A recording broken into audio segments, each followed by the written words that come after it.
এ আমার প্রাণের দয়ার নবী তুমি দাও না কেন দেখা তোমায় ছেড়ে আর কত কাল এ থাকব মোরা একা গোনায়াবি থাকব মোরা একা আর দেবানিশি কেঁদে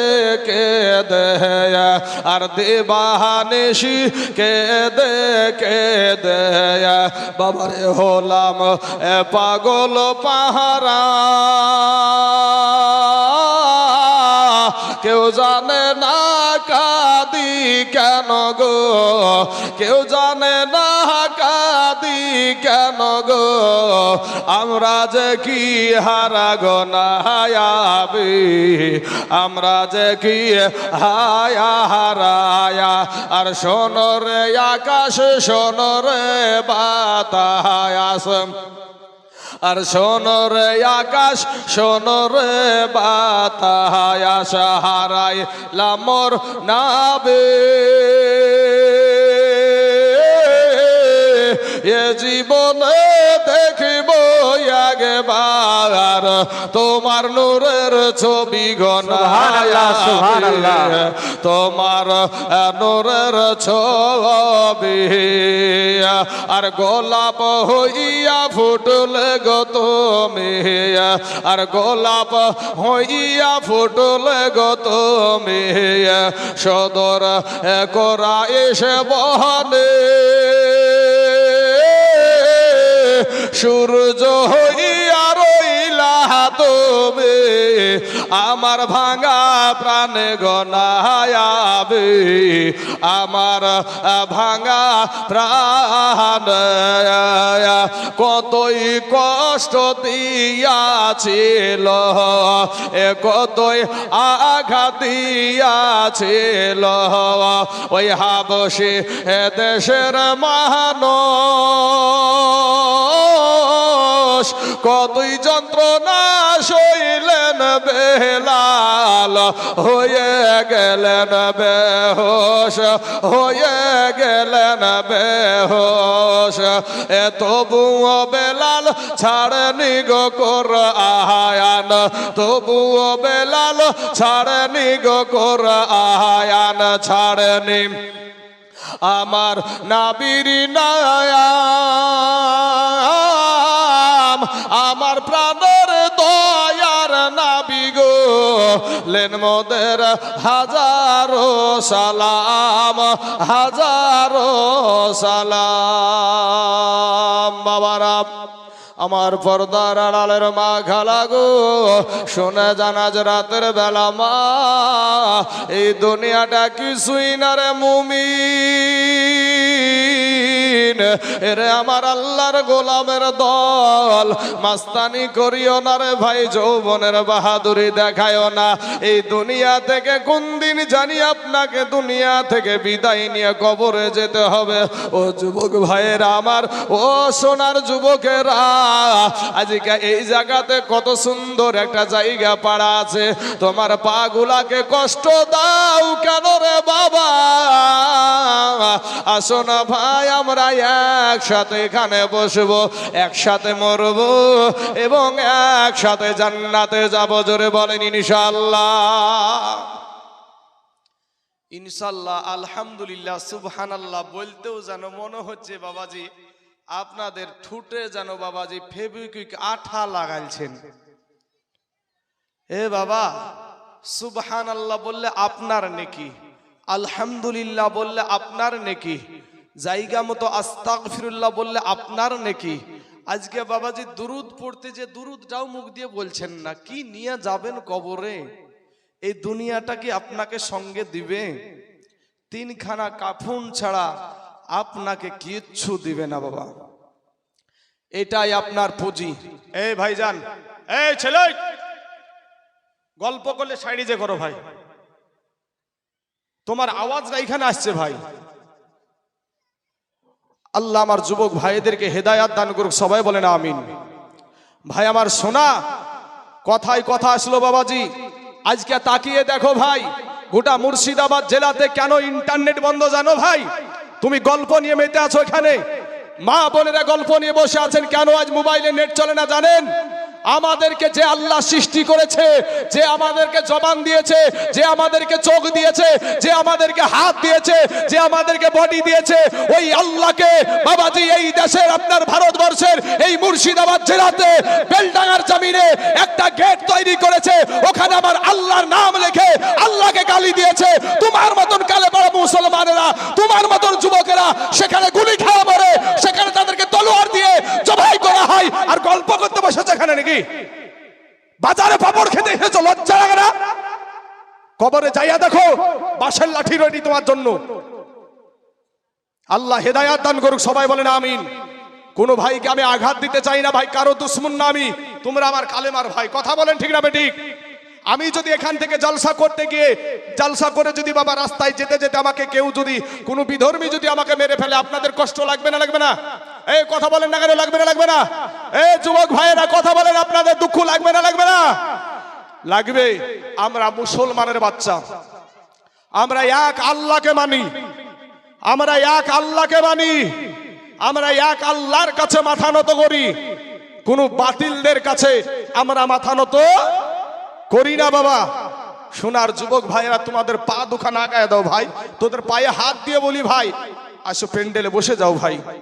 আপনারা এমন ভাবে এই সাইডটাকে বাধাল দিয়েছেন, একবারে যেন মনে হচ্ছে খরার ধান লাগাইলে যেমন বাবাজি আইলকে একবার মোটা সোটা করে দেয় পানি, যাতে না অন্য ভুঁয়ে যেতে পারে, অন্য জমিতে যেতে পারে। তো বাবাজি আমার যুবক ভাইদেরকে, কমিটির ভাইদেরকে বলবো, যে সমস্ত ভাইয়েরা দাঁড়িয়ে আছে তাদেরকে গায়ে হাত ভুলিয়ে একটু বসানোর ব্যবস্থা করেন। বাবাজি আমার যুবক ভাইয়েরা, আমার কথায় কেউ কষ্ট নিয়েন না ভাই। শোনা, আপনাদের পায়ে হাত দিয়ে বলি ভাই, ফিরে আয়, তওবা করে আল্লাহর কাছে ক্ষমা চা। তোমরা যুবকেরা যদি আমাদের পাশে এসে দাঁড়াও ভাই রে, আমাদের গলার আওয়াজে এ মাইক ফাটবে, মাইক কাঁপবে, কিন্তু ভাই শোনা, আজকে তোমাদেরকে আমরা পাশে পাই না, তোমরা পাপড় খেয়ে বেড়াচ্ছ ভাই। পাপড় খাও না, আসো না ভাই, আমরা একসাথে বসি যুবক ভাইয়েরা, আমরা একসাথে বসে ওয়াজ শুনি, কোরআন ও হাদিসের ওয়াজ বায়ান শুনি। যুবক ভাইয়েরা, আপনার আমার মা খালার আগো আসেন, এবার আমি আর ইদিক উদিক কোথাও যাব না বাবাজি। সোনা মানিকেরা, এই দুনিয়া থেকে আপনার জন্য মাত্র 3খানা কাফন, আর কিচ্ছু যাবে না বাবা। যুবক রে ভাই, আমরা মশারি টাঙাই, মশারি, মশার ভয়ে মশারি টাঙাই না গো চাচা। তো এই মশারির ওই ছোট্ট ছোট্ট ফুটা দিয়ে মশা প্রবেশ তো একটা দুটো করে ভিতরে নাকি, কিন্তু বাবাজি ওই মশারির ফুটাটা বড় না আমাদের নাকের ফুটাটা বড়? নিশ্চয় নাকের ফুটাটা বড়। কিন্তু ভাই যুবক শোনা, তুমি আমার কালেমার ভাই, আজ তুমি এই জায়গাতে আসো না ভাই, কেন? আমরা কি তোমাদের দুশ্মন? এই মাহফিলটা কি তোমাদের দুশ্মন?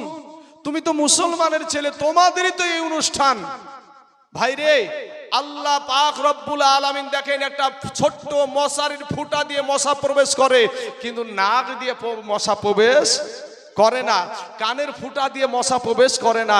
আল্লাহ বলে, ওরে মশা, আমার বান্দা আরাম করে ঘুমাচ্ছে, তুই লাকের ভিতরে ঢুকিস না, তুই কানের ভিতরে ঢুকিস না, আমার বান্দাটার ঘুম ভেঙে যাবে।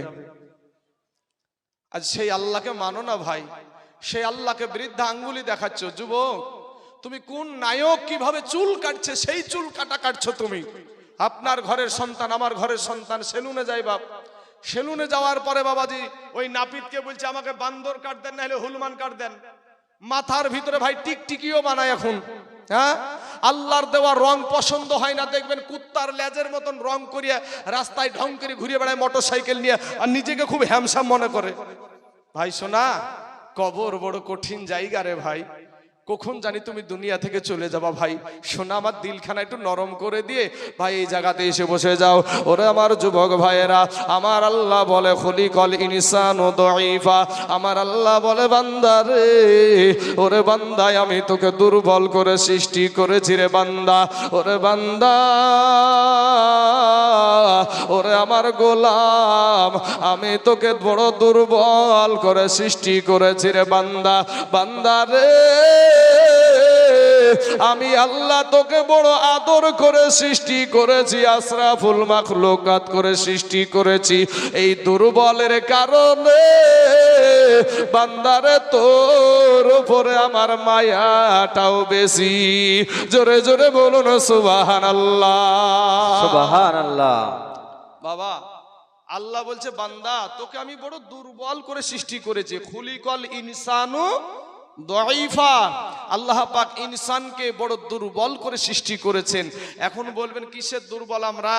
জলঙ্গি থানা, সাগরপাড়া থানা, রাজনগর, ডোমকুল থানা মিলিয়ে আমাদের বম মারা ঠেকাতে পারে না যখন রাজনীতি ভোটের সময় আসে। আর কিসের আমরা দুর্বল? আল্লাহ বলছে দুর্বল, অতএব আপনাকেও মানতে হবে আল্লাহটাই সঠিক। কথা বলেন ঠিক না বে ঠিক? আল্লাহটাই সঠিক। ভাই কেমন ভাবে দুর্বল আপনাকে একটু বুঝাইয়া দিই। আল্লাহ পাকের আরেকটা সৃষ্টি বাবাজি, মুরগি নাই, মুরগি। এই মুরগির বাচ্চা যদি ডিমের মা একটা মুরগির পেটের তলে যখন একটা ডিম দিয়ে দেয়, তো 21 থেকে 23 দিনের মাথায় ওই ডিম থেকে বাচ্চাটা ফুটে বের হয়। এই বাচ্চাটা ফুটে রাত্রিবেলায় বের হয়েছে, সকালবেলায় ওই বাচ্চাটাকে ছেড়ে দেন, ও খেতে পারবে না, তাও ঠুকরাবে। এরপর আর মায়ের সাথে হাঁটাহাঁটি করে চলাফেরা করবে। কিন্তু আপনি থেকেছেন মায়ের পেটে 10 মাস, আপনি থেকেছেন মায়ের পেটে 8 মাস, আপনি থেকেছেন মায়ের পেটে 8.5 মাস, আপনি থেকেছেন মায়ের পেটে 9 মাস, আপনি থেকেছেন মায়ের পেটে 9.5 মাস। এই 9.5 মাস থাকার পরে আপনি যখন দুনিয়াতে আসলেন, তখন ওই মুরগির বাচ্চার মতন হাঁটাহাঁটি করেছেন আর ট্যাঁ ট্যাঁ করেছেন, সেটা নিজেকে জিজ্ঞেস করেন না?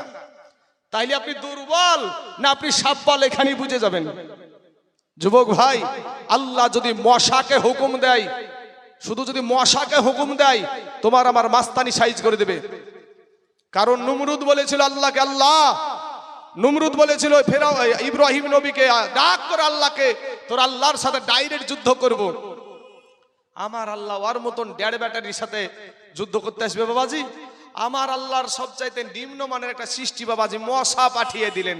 এই মশা আসে এই নমরুদের সৈন্যকে আপনার কি করবো, সই সাইজ করতে করতে করতে একটা ন্যাংড়া অসুস্থ মশা, একটা অসুস্থ মশা বলছে, আল্লাহ গো আমার জন্য কাউকে রাখনি। বলে তোর জন্য মেন প্রধানমন্ত্রী আছে। নমরুদ লুকিয়ে আছে বাবাজি, আল্লাহর দেওয়া ইশারাতে যাই একেবারে বসেছে কপালে, আর যেমন মারতে যাবে ভনাত করে উড়িয়ে গিয়ে লাকের ভিতর দিয়ে যায় মাথার মগজে। মাথার মগজে যখন বসেছে বাবা, মশা যদি আমাদের শরীরে বসে, বলেন তো আমাদেরকে চুমিয়ে খায় না ইঞ্জেকশন দেয়? ইঞ্জেকশন শুরু যখন মাথার মগজে করেছে, তখন এই বেটা তখন বলে বাঁচা, আবের বাঁচা আমাকে। এই মাথা টিপরে মাথা টিপরে মাথা টিপরে আর একবার বলছে মাথায় মার, আর একবার বলছে জুতি দিয়ে মার। জুতি আর বাড়িটা বোধহয় খুব সম্মানীয় জিনিস নাকি? হ্যাঁ, কোটি টাকার মালিক দেখো, এ অভাব হয় না দূর, আর গরিব ঘুমায় আরাম করে মনটা বাহাদুর। ফেরাউনের লাশটা দেখো, এ ফেরাউনের লাশটা দেখো, ওই মিশর জাদু ঘরে খাই না মাটি পোকা মাছি সবাই ঘৃণা করে। হৃদয় থাকিতে যার বাইরে নম্রতা সদা, রহমত আসিবে সে তা প্রভুর আদায়া। বড়র বড়াই থাকলে দিলে, এ বড়র বড়াই থাকলে দিলে এ রহমত আসবে না, আর নিজেকে নিজে ছোট মনে করিও সদায়া। উঁচু জমিন থেকে পানি, উঁচু জমিন থেকে পানি এ নিচু জমিনে যাই, তেমনি কইরা খোদার রহমত আসে নম্রতার হৃদয়। ভোগ বিলাসের বাড়ি গাড়ি, এ ভোগ বিলাসের বাড়ি গাড়ি এ পড়ে রবে সব, এ থাকতে সময় স্মরণ করো আল্লাহ আমার রব। জোরে বলেন সুবহানাল্লাহ। এ বাবাজি আমার যুবক ভাইয়েরা, আমার আল্লাহ বলে বান্দারে, আমি তোর আল্লাহ তোকে বড় দুর্বল করে সৃষ্টি করেছি রে বান্দা। তুই দুর্বল হওয়ার কারণে আমি আল্লাহর তোর উপরে মায়াটাও আমার বেশি। একটা মুখ বন্ধ রাখবেন না, সবাই বলেন সুবহানাল্লাহ। এ যুবক ভাই ভাইয়ের, আমার আব্বা জানেরা, ওগো আমার পর্দার আড়ালের মা খালা, শুনে জান আজ রাতের বেলা মা গো আমার আল্লাহ বলে বান্দা রে, তুই মনে করছিস আমার চাইতে তোর মা জননী তোকে বেশি ভালোবাসে? ওরে বান্দা, তুই মনে করছিস আমার চাইতে তোর বাবা তোকে বেশি ভালোবাসে? ওরে বান্দা, তুই মনে করছিস আমার চাইতে তোর বিবি তোকে বেশি ভালোবাসে? না রে বান্দা না, আমি আল্লাহর চাইতে তোকে কেউ বেশি ভালোবাসে না। জোরে জোরে বলুন সুবহানাল্লাহ। এ বাবাজি আমার সোনা মানিকেরা, ওগো আমার যুবক ভাইয়েরা, আমার আল্লাহ গভীর রাত্রিতে সর্বনিম্ন আসমান থেকে ডাক দেয়, ওরে আমার বান্দারা আয় আয় রে, আমি আল্লাহর কাছে তওবা করে ক্ষমা চা। আমি আল্লাহ এই গভীর রাত্রিতে তোকে আমি তোর জীবনের গুনাহকে মাফ করে দিব। এ মুসলমান যুবক ভাই, আপনি একটা বার চোখটা লাগিয়ে নিজেকে নিয়ে একটু চিন্তা করেন রে যুবক। দুনিয়ার জমিনে হাত দিয়ে কত গুনাহ করেছো রে যুবক ভাই। ওরে যুবক ভাই, দুনিয়ার জমিনে এই চোখ দিয়ে কত গুনাহ করেছো, একটা বার তোমার বিবেককে জিজ্ঞাসা করো। যুবক রে, তুমি ভাবছো আমার আগে আমার মা মারা যাবে, আমার আগে আমার বাবা মারা যাবে। ওরে যুবক ভাই, তুমি মনে করছো আমার আগে আমার দাদা মারা যাবে, তুমি মনে করছো আমার আগে আমার দাদি মারা যাবে। না রে বাবা না, আসার সিরিয়াল আছে, যাওয়ার কোনো সিরিয়াল নাই। ভাই ভাই আপনার কাছে মাপলার পরে আছেন, আপনাকে একটা প্রশ্ন করব, সহজ প্রশ্ন, আপনিও জানেন বিষয়টা, তার জন্যই করছি, অপমান করার জন্য প্রশ্ন না। আপনার সম্মুখে একটা ছোট্ট সন্তান কলেজের টুকরা বসে আছে, আছে না? আছে। বলেন তো ভাই, এই বয়সের ছেলে আপনাদের গরুস্থান ময়দানে আছে না নাই? আছে। আমাদের মতন যুবক তরুণ ছেলে, এই যে আমার যত যুবক ভাই এখানে দাঁড়িয়ে আছে, বসে আছে, এরকম বয়সের ছেলে আপনাদের গরুস্থানে আছে না নাই ভাই? এই যে আমার বৃদ্ধ বাপজিরা এখানে বসে আছেন, এই যে আমার বাপটা দেখেন একটু, আমাদের মতন একদিন তরুণ যুবক ছিল এই মানুষটা। এই মানুষটার আজকে ভাই এই বয়সের মানুষ আপনাদের গরুস্থানে আছে না নাই গো? আছে ভাই। আসার সিরিয়াল আছে ভাই, যাওয়ার কোনো সিরিয়াল নাই ভাই গো। এই যৌবনের বাহাদুরি আর দেখাস না ভাই, তোমার মতন যৌবন এই মানুষটারও ছিল, আজকে দেখো তো এই মানুষটার যৌবন কোথায়? তোমার মতন রূপের বাহাদুরি এই মানুষটারও ছিল, কিন্তু আজ তার রূপের বাহাদুরি কোথায় দেখো তো ভাই। ও মা খালারা গো, তোমার মতন কত নারী বৃদ্ধা হয়ে গেছে, তোমার মতন যৌবন তাদেরও ছিল। মা খালারা, কবি বলছেন রূপ যৌবনে যদি রূপ যৌবনে যদি থাকে অহংকার, আর গরুস্থানে যাইয়া দেখো হাল তথাকার। কত যে সুন্দর নারী কবরে শুইয়া, কত যে সুন্দর ছেলে এ কবরে শুইয়া, রূপ যৌবন গেল মাটিতে মিশিয়া। ভাইরে যাহাদের রূপে বড় গর্বিত ছিল, তাহাদের রূপ দেখো মাটিতে খাইল।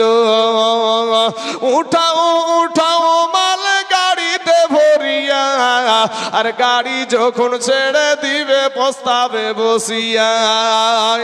খোদারি হুকুম হবে ছেড়ে দিবে গাড়ি, আর জমিনেতে পড়ে পড়ে দিবে গড়াগড়ি। যুবক ভাই, তুমি যে আজকে এখানে দাঁড়িয়ে আছো, কালকে যে আবার তুমি বেঁচে থাকবা এটার কোনো গ্যারান্টি নাই। আমরা দেখলাম বাবা যে আমাদের চোখের সামনে এখানে কেরালায় যাওয়া অনেক ভাই আমার এখানে বসে আছেন, আছে না নাই গো? কেরালায়, চিন্নাতে, বম্বে যাওয়া মানুষ অনেক ছেলে এখানে বসে আছে। কিছুদিন পূর্বেই বাবাজি আমাদের কলকাতার শালিমার স্টেশন থেকে একটা ট্রেন ছেড়েছিল, ট্রেনটার নাম হলো করমন্ডল। এই দেখেন, আমি বলার আগে বুঝিয়ে নিয়েছি কোন কথা বলছি তা। এই ট্রেনটার নাম হলো করমণ্ডল এক্সপ্রেস। এই ট্রেনটা যেতে যেতে বাবাজি উড়িষ্যার বালেশ্বর নামে একটা জায়গায় গিয়ে তিনোটা ট্রেন একসঙ্গে অ্যাক্সিডেন্ট হয়েছিল। ওই ট্রেনের ভিতরে কতজনা হাসি ঠাট্টা করছিল, কতজনা আনন্দ করছিল, কতজনা ঘুমিয়েছিল, কতজনা নাচাগানা করছিল, কত আনন্দ ফুর্তি চলছিল। মুহূর্তের মধ্যে ব্যাকট আওয়াজ, যখন ব্যাকট আওয়াজ হয়েছে মুহূর্তের মধ্যে কান্নার আওয়াজ, বাঁচাও বাঁচাও বাঁচাও বাঁচাও। মুহূর্তের মধ্যে কারো হাত নাই, কারো পাও নাই, কারো দেহ থেকে প্রাণ পাখি নাই। হ্যাঁ, আমরা সোশ্যাল মিডিয়ার দ্বারাই শুনলাম 300 যুবক দুনিয়া থেকে বিদায়। হ্যাঁ ভাইরে, আসার সিরিয়াল আছে, যাওয়ার কোনো সিরিয়াল নাই। ও যুবক ভাই জানেরা, আমার সোনা মানিকেরা, ওগো আমার আব্বা জানেরা, ওগো আমার পর্দার আড়ালের মা খালা গো, শুনে যান গো মা, মাগো আপনার কোনো ইজ্জত ছিল না রে মা, আপনার কোনো সম্মান ছিল না গো মা, আপনার কোনো বাবা, ও মা খালারা, আপনাদেরকে হাটে বেচা কিনা করা হতো, আপনাদেরকে উলুঙ্গা করে নাচানো হতো গো মা। আজকে আমার দয়ার নবী সেই গর্ত থেকে উঠাইয়া আপনাকে সম্মানের জায়গায় বসায়া দিয়েছে। জোরে বলেন সুবহানাল্লাহ। এই নারীদের কোনো সম্মান ছিল না বাবা, এই নারীদেরকে হাটে বেচা কিনা করা হতো, এই নারীদেরকে উলুঙ্গা করে নাচানো হতো, এই নারীদেরকে বাবাজি এদের কোনো আপনার মান সম্মানই ছিল না, এদের কোনো দামই ছিল না। কিন্তু এই গর্ত থেকে উঠাইয়া আমার দয়ার নবী, আমার মায়ার নবী এই নারী জাতিকে মায়ের জাত বানিয়ে দিয়েছে। জোরে বলেন সুবহানাল্লাহ। একজন ওয়াজ করছে, একটা মানুষ ওয়াজ করছে, কি ওয়াজ? একটা মানুষ না, আমার দয়ার নবীর কথা বলি বাবাজি। আমার নবী একদিন ওয়াজ করছে, ওগো আমার সাহাবারা, তোমরা সন্তানকে কতল করিও না, তোমরা সন্তানকে কতল করিও না। মসজিদের সমস্ত সাহাবী বেরিয়ে গেলেন, দিলখানা ভাই একটু নরম করে দিবা, আমার মা খালার আগো একটু দিলখানা নরম করে দিবা মা, দুঃখের বায়ান আপনাদের কাছে সম্মুখে নিয়ে আসলাম মা। এবার বাবাজি সমস্ত সাহাবী বেরিয়ে গেছেন, একটা সাহাবী মসজিদের কিনারায় বসে বসে দুই চোখ দিয়ে অঝর নয়নে পানি ঝরছে, দাড়ি ভিজে, বুক ভিজে যাচ্ছে। আমার নবী বলছেন যে ওগো আমার সাহাবী, তুমি এত কান্না কেন কান্দো? ওই সাহাবী একটা ডাক দিয়ে বলছেন, ইয়া রাসূলুল্লাহ, ইয়া হাবিবাল্লাহ, নবী গো, ওগো নবীজি, আজকে আপনি এমন একটা ওয়াজ আপনি করেছেন গো নবী, এমন একটা বায়ান আপনি করেছেন গো নবী, ওই কেসের আসামি আমি নিজে আছি গো নবীজি। ইয়া রাসূলুল্লাহ, ইয়া হাবিবাল্লাহ, নবী গো, আমি একটা নয়, দুটো নয়, আমি 72টা নারীকে আমি জিন্দা দাফন করে দিয়েছি। ইয়া রাসূলুল্লাহ, ইয়া হাবিবাল্লাহ, নবী গো, ওগো নবীজি, শেষের মহিলাটা ছিল আমার নিজের কন্যা সন্তান গো নবী। নবী আমার বললেন, আরে দুনিয়ার জমিনে এমন পাপ আছে, নিজের কন্যাকে তুমি কেমন করে তাকে মারলে গো, কেমন করে কতল করলে, একটা বার বলো গো। ওই সাহাবী তখন বয়ান করতে আরম্ভ করলো, ইয়া রাসূলুল্লাহ, ইয়া হাবিবাল্লাহ, নবী গো, আমার বিবির পেটে যখন সন্তান, আমার বিবিকে আমি বলেছিলাম, বিবি রে আমি বিদেশ দেশে চলে যাব রে বিবি, ওরে বিবি তোমার পেটে আমি একটা সন্তান ছেড়ে যাচ্ছি, এই সন্তানটা যদি মহিলা সন্তান হয়, এই সন্তানটা যদি নারী জাতি হয়, তাকে সাথে সাথে তুমি গলায় টিপন দিয়ে মেরে ফেলো, আর যদি সন্তানটা পুরুষ হয় তাহলে তাকে তুমি সযত্নে দুনিয়াতে রেখে দিও। এ বাবাজি আমার সোনা মানিকেরা, ওরে আমার যুবক ভাই, এই নারীদের কোনো সম্মান ছিল না রে বাবা। ও মা খালারা গো, এই সম্মানের জায়গায় বসায় আছে মদিনার নবী। এ বাবারা আমার ভাই জানেরা, এই বেটা যখন আপনার চলে গেল, আপনার যখন আপনার ব্যবসা করতে চলে গেছে, এমন সময়তে মা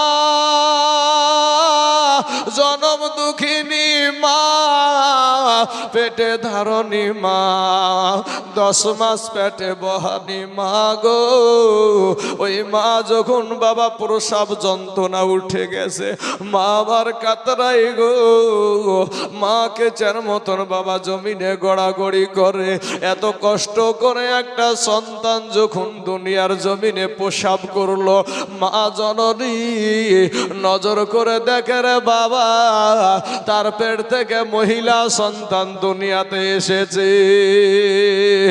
এবার স্বামীর কথা মনে পড়ে গেছে। স্বামী তো বলেছে কোনো নারী যদি আমার পেট থেকে হয়, মহিলা সন্তান যদি আমার পেট থেকে হয়, তাহলে তাকে তো মেরে ফেলতে বলেছে। কিন্তু আমার এই কলেজার টুকরা নয়নের পারা, আমার বিটিটা এত সুন্দর, এত সুন্দর আল্লাহ দিয়েছে, এত সুন্দর চেহারা, এই বিটিটাকে আমি মা হইয়া কেমন করে তাকে আমি মেরে ফেলবো, কেমন করে তাকে কতল করব গো। দুনিয়ার জমিনে মা জননী বাইরে 10 মাস যেই মা পেটে ধারণ করে, ওই মা জননী সন্তানেরকে নিজে আঘাত নিবে, এরপরও সন্তানকে আঘাত দিতে রাজি না। এমন যুবক এই দুনিয়া তো আছো গো, এমন যুবক এই গ্রামে আছো গো, যে তুমি তোমার মাকে মা বলে ডাকো না ভাই। তুমি এমনই যুবক আছো, তোমার আব্বাকে আব্বা বলে ডাকো নাই। কিন্তু আমার এই মা গুলার যুবক, তোর মুখে মা ডাক শোনার জন্য, তোমার মুখে আব্বা ডাক শোনার জন্য, তোমার এই মা জননী কত কষ্ট করেছে, কত কষ্ট করেছে রে বাবা। আপনারা বলবেন মা আমাকে ফাঁকি দিয়েছে, বাবা আমাকে ফাঁকি দিয়েছে। যুবক রে, তোমার বাবা, তুমি বড় হওয়ার পরে তোমার বাবা ফাঁকি দিয়েছে, বিচার একদিন আল্লাহ করবে। কিন্তু যুবক ভাই, তুমি যখন ছোট্ট ছিলা, নাবালক অবস্থায় ছিলা, যুবক রে, বছরকার দিন ঈদুল ফিতর রোজার ঈদ চলে এসেছে রে বাবা। তোমার হাতে, তোমার বাবার হাতে টাকা নাই, পয়সা নাই, তোমার মা জননীর কাছে পয়সা নাই। তুমি ছোট অবস্থায় এসে যখন বলেছো মা ভাগো, অমুক জুনার বেটাকে সুন্দর নতুন পোশাক পরে দিয়েছে মা, তাদের জন্য পোশাক কিনে এনেছে। কিন্তু ওই পোশাকটা দেখে এসে তুমি যখন মাকে বলো মা গো, আব্বু গো, আমার জন্য কি তুমি নতুন পোশাক আনবা না? যুবক রে, ও যুবক ভাই, ওই সময়টাই তোমার এই বৃদ্ধ বাবজিডার, তোমার এই জনম দুঃখিনী মার কলেজা ফেটে গেছে, আর বলে চাই রে ও বিবি গো, আর ধৈর্য করতে পারি না, পেটে খাবার নাই, আমার সন্তানকে একটা নতুন পোশাক আমি দিতে পারলাম না। যুবক রে, ও ভাই সোনা মানিকের আমার ভাই, দুনিয়াতে বেঁচে থাকতে তোমার মা জননীকে আব্বা জানকে কষ্ট দিও না রে ভাই। আমি তাইজুল ইসলাম বাবা, যতই বড় বক্তা হই না কেন, পশ্চিম বাংলার বাবা 16টা জেলাতে আমি তাইজুল ইসলাম জলসা করেছি রে বাবা। কিন্তু মুসলমান গো, আমি যতই বড় বক্তা হই না কেন রে ভাই, আমি যতই বড় মুফতি হই আর মুহাদ্দিস হই, মক্কা মদিনার ইমাম হইয়াও আল্লাহর জান্নাতে যাওয়া হবে না।